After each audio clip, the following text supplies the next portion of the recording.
Bem, nós vamos falar agora um pouco sobre forças magnéticas entre correntes, certo? Nós vamos analisar o caso em que nós temos dois fios paralelos muito longos que são percorridos por correntes estacionárias. Inicialmente nós vamos assumir que essas correntes percorrem os seus respectivos fios na mesma direção e sentido, e num segundo momento nós vamos assumir que as correntes percorrem os seus respectivos fios na mesma direção, mas em sentidos opostos. O sistema de coordenadas que nós estamos utilizando é o sistema de coordenadas cilíndricas, mais uma vez, onde ρ é a distância entre os fios.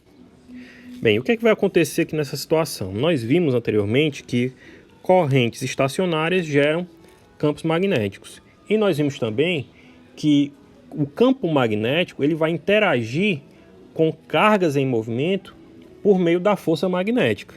Então é isso que nós temos aqui. Ó. Nós temos o fio 1, que transporta a corrente I1, né?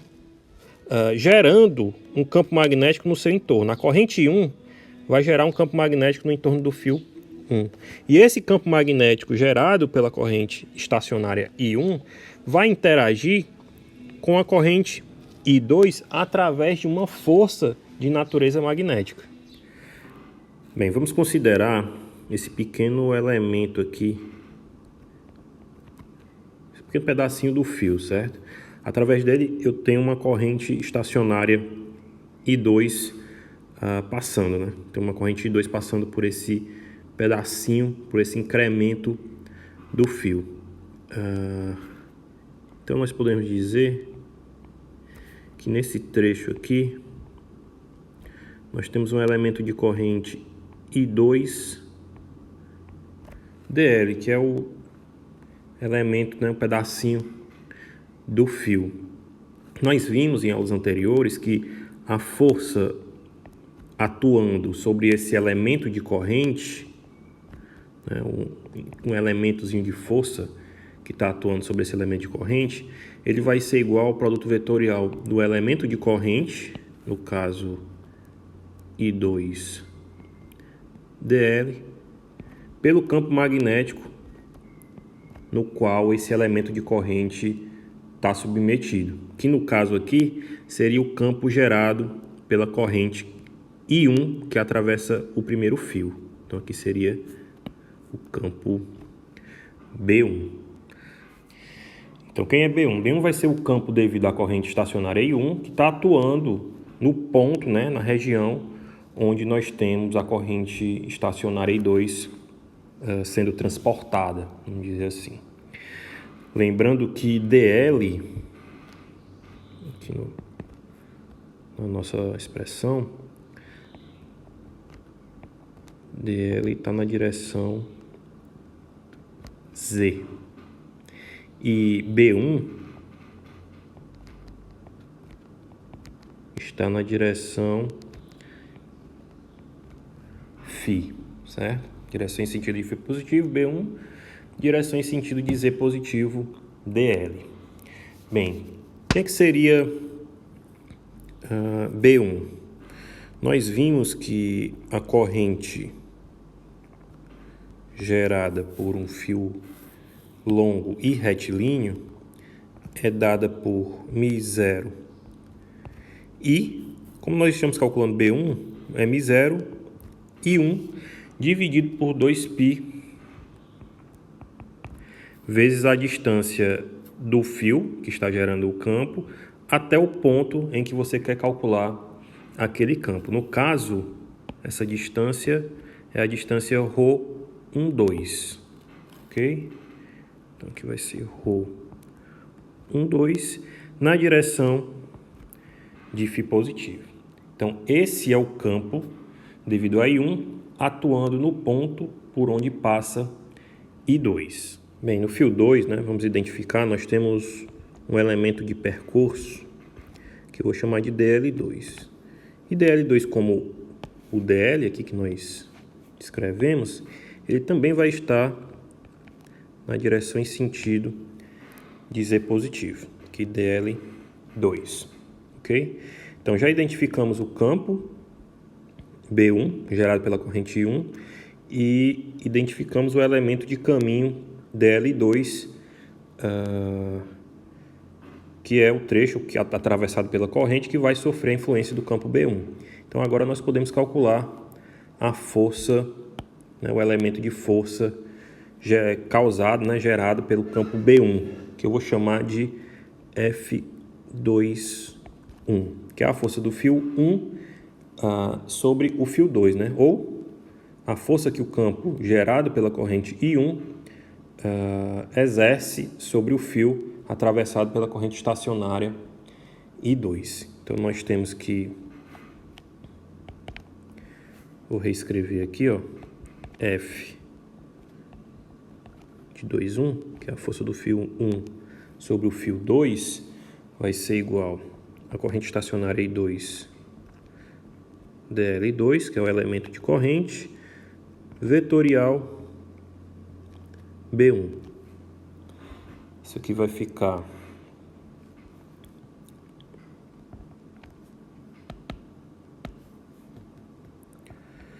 dF 2,1 igual a I2 dL2 vezes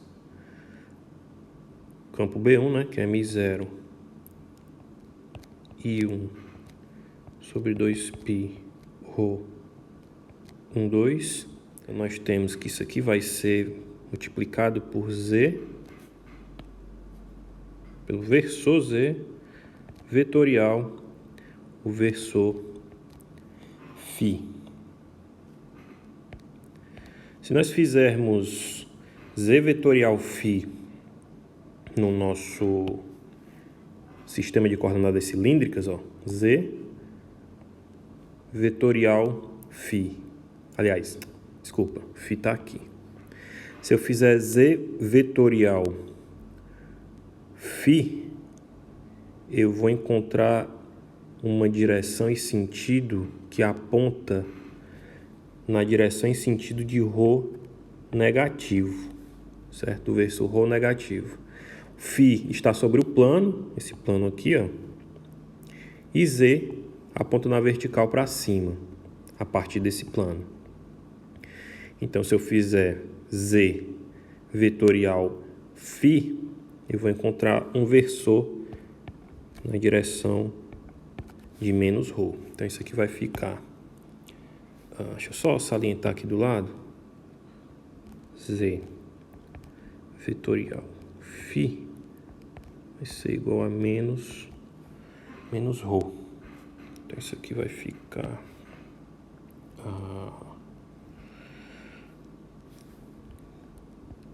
d F21 igual a menos I2 dL2 μ0 I1 sobre 2π ρ 12 na direção de ρ. Já coloquei o sinal negativo aqui na frente. Então é isso. Então essa expressão aqui, deixa eu rearranjar isso aqui. Isso aqui vai ficar...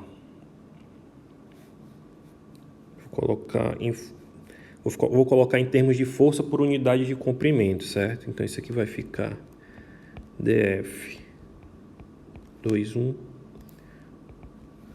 por dL 2 igual a menos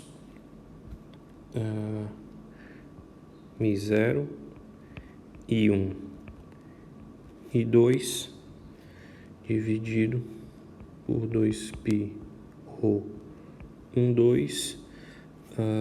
Deixa eu dar uma apagadinha aqui na direção de ρ. Deixa eu ajeitar esse ρ aqui. Essa expressão aqui, ela está fornecendo a força por unidade de comprimento no fio 2. E como vocês podem ver, é uma força de atração. Bem, agora nós vamos calcular a força que o fio 2 exerce sobre o fio 1. Para fazer esse cálculo, o procedimento é o mesmo que a gente utilizou para calcular a força que o fio 1 exerce sobre o fio 2, certo? Então é o seguinte, nós temos que a força, o elemento de força que o fio 2 aplica sobre o fio 1 vai ser igual ao produto vetorial do elemento de corrente que atravessa o fio 1, ou seja, I1 dl1, vetorial o campo gerado pela corrente I2, ou seja, vetorial B2. Então, o elemento de força, mais uma vez, é o produto vetorial entre o elemento de corrente e o campo magnético a qual aquele elemento de corrente está submetido, certo? Lembrando que dl1, que é o elemento de percurso, ele está na direção em sentido de Z positivo, e que B2 está na direção em sentido de φ positivo e é dado por essa expressão aqui, que é análoga à expressão que nós obtivemos para B1, μ0 e 2 dividido por 2π ρ 2,1, que é a distância entre os fios, isso na direção em sentido de φ positivo. Fazendo esse produto vetorial para a força, para o elemento de força, a gente vai encontrar dF12 igual a I1 dl1, que multiplica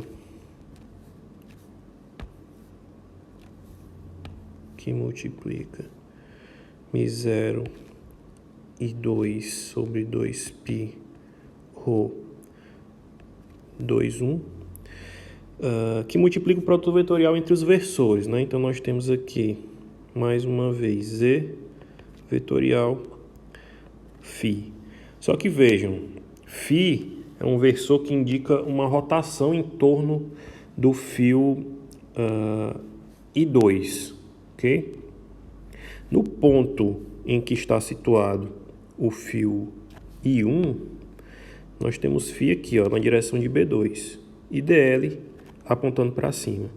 Na hora que eu faço dl, no caso, né, que está na direção Z, vetorial B2, eu vou encontrar um versor nessa direção, na direção de ρ positivo. Então, nós vamos ter que, nesse caso aqui, que df12 vai ser igual, vamos colocar logo em função, em termos de força por unidade de comprimento, né? Então, deixa eu só ajeitar aqui.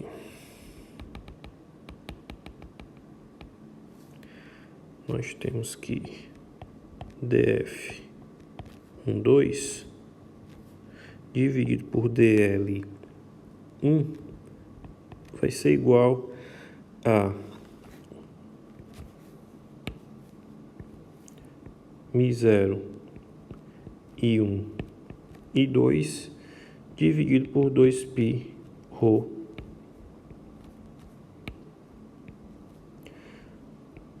2,1 na direção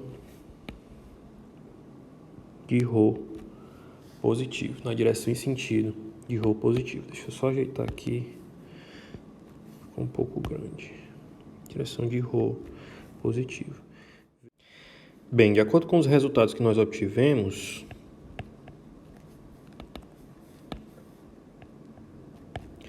nós temos que df21 dl2 é igual a menos μ0 I1 e 2 sobre 2π ρ